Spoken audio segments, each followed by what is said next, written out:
1 and 2? Yes, Tisa. This table will enable us to plot some points in the same set of axes.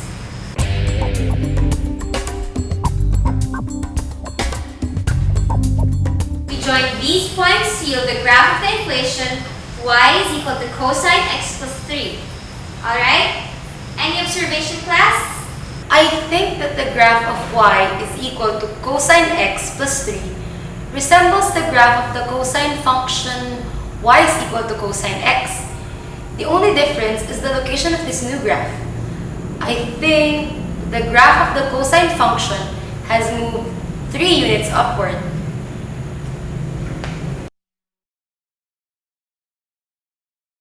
I agree with you, Maurice. So this time, we have some sort of vertical shift. You are right about that, Leah. Let us proceed to the second problem this time.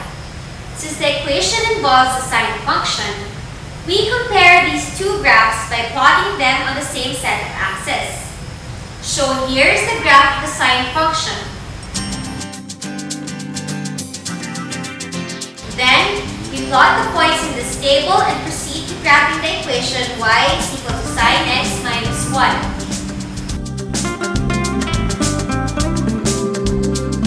It looks to me that another vertical shift has happened here.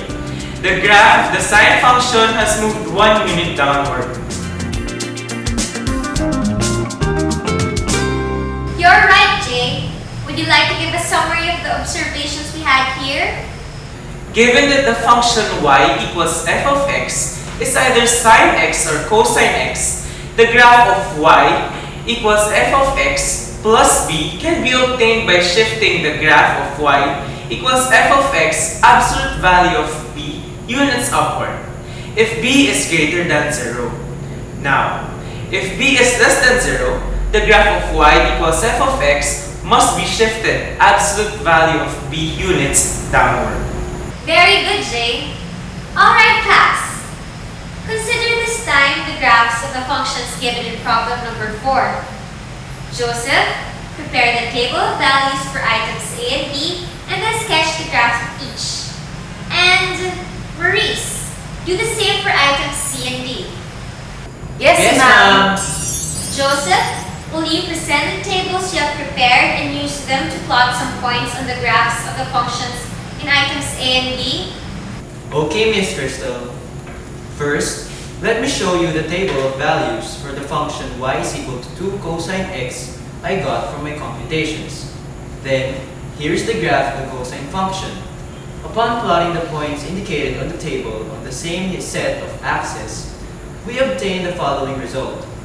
Well, we see that the shape of the function y is equal to cosine x and y is equal to 2 cosine x are almost the same except that they differ in their amplitudes. I get it! It looks like the graph of the cosine function was stretched vertically. It is just that those points located on the x-axis are somewhat fixed. Hence, the amplitude is now equal to 2. You are right about that, dogs. I noticed that too. Now, here is my second table for the function y is equal to negative 2 cosine x. The generation of this table was easy because I need to change the signs of the y values I got in my first table. Again, I included here the graph of the function y is equal to cosine x so we can make some comparisons. Shown are the points I plotted and then here is the resulting graph. Joseph, could you please show us again the graph of y is equal to 2 cosine x? Okay, here it is, pal. Thanks! It seems that the functions given by the equations y is equal to 2 cosine x and y equals negative 2 cosine x have almost the same graph.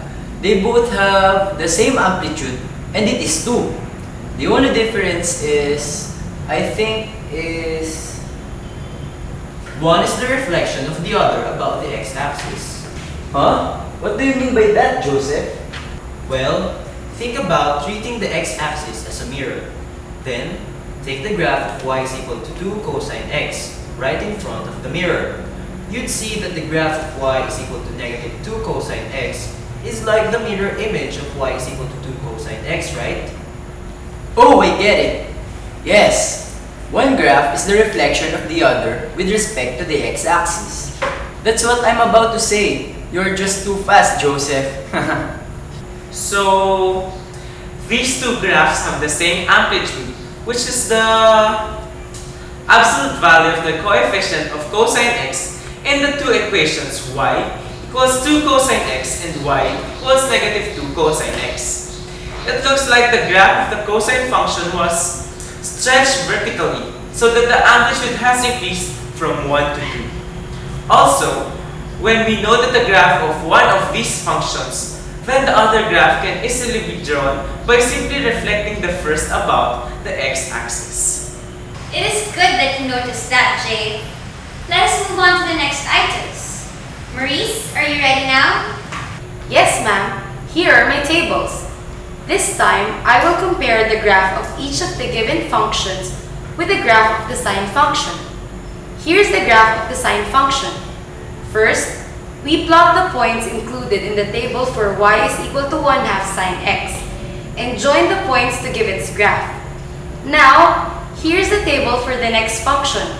Y is equal to negative 1/2 sine x and the graph is... Whoa! The graph of the sine function was compressed this time. Am I right? Yes, Doms. There is again a change in the amplitude. We know for a fact that the amplitude of the graph of the sine function is 1. Now, the graph of the functions y equals 1/2 sine x and y equals negative 1/2 sine x have amplitudes equal to 1/2. It seems that the graph of the sine function was compressed vertically, yielding these new graphs which have a smaller amplitude. Alright, we have seen a vertical compression this time so that the amplitude becomes shorter. Any more observations?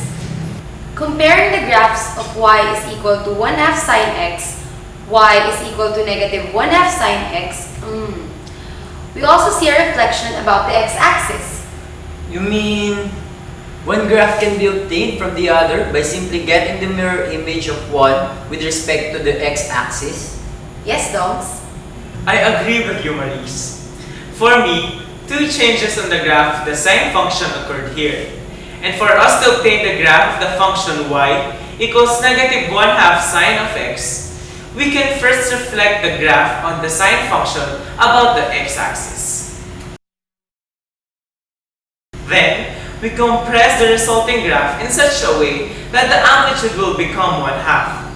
But of course, we just have to make sure that the points in the graph of the sine function that are found on the x-axis are fixed. Very good! Can you give us a summary of these observations, Joseph?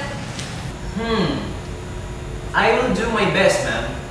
Say, y is equal to f of x represents either the sine or the cosine function. Then, the graph of y is equal to c times f of x, where c is not equal to 0, can be obtained from the graph of y is equal to f of x by either stretching it or compressing it so that the amplitude of the resulting graph becomes c. Ah, wait! I think it should be absolute value of c. Yes! The amplitude should be absolute value of c, because c can be positive or negative. In fact, the graph is stretched vertically if absolute value of c is greater than 1. It is compressed vertically when 0 is less than absolute value of c and absolute value of c is less than 1. But how would you describe the reflection of graph about the x-axis as seen in the case of item B? Well, I am about to say this. Such reflection only occurs in the case where c is less than 0. This happens since multiplication of this negative value automatically changes the locations of the points on the graph of f. By this, I mean, points originally located above the x-axis are now moved below the x-axis. Also, points located below the x-axis are moved above the x-axis. That's how reflection above the x-axis works, isn't it? I can never disagree on that, Joseph. That is so impressive, Joseph. You really did your best. Thanks, miss.